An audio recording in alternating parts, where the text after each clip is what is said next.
Безнең барыбызның язмышын, язмышларыбызны хәзерге юлга төшергән кеше, безнең кадерле әтиебез, зур язучы Аяз Гыйләҗев.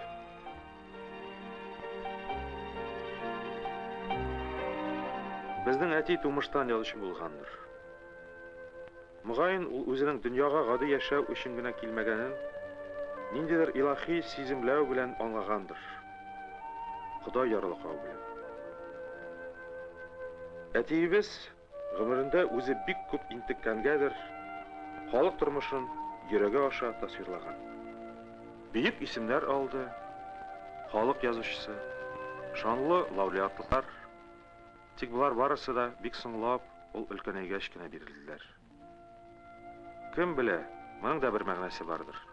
Әтиебезнең кала тормышы университетка керүеннән башлана. Әдәбият дөньясына чумган еллары була ул. Һәм яшь язучыны явызлар танкыйт уты астына алган еллар. НКВДга аның өстеннән бирелгән беренче донослар, беренче сорау алалар һәм кулга алыну. Аяз Гыйләҗевнең иң зирәк, иң бәхетле буласы еллары ГУЛАГ лагерьләрендә уза.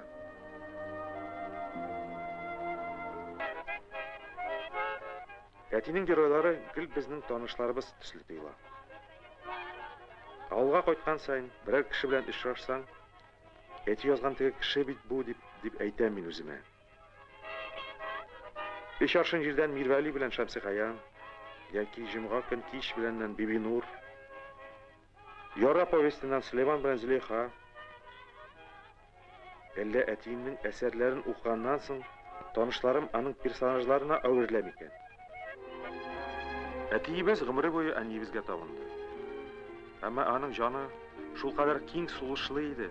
Анда әниебезгә булган гомерлек мәхәббәте дә, балалары өчен сөенече дә, татар халкына булган өмете дә, туган илебезнең матур киләчәгенә ышанычы да, гомумән тормышка яшәүгә рәхмәте дә сыя иде. Шушы бөек мәхәббәтен әтиебез гомере буе йөрәгендә саклады һәм шуны бөтен әсәрләренә мәңгелеккә салып калдырды.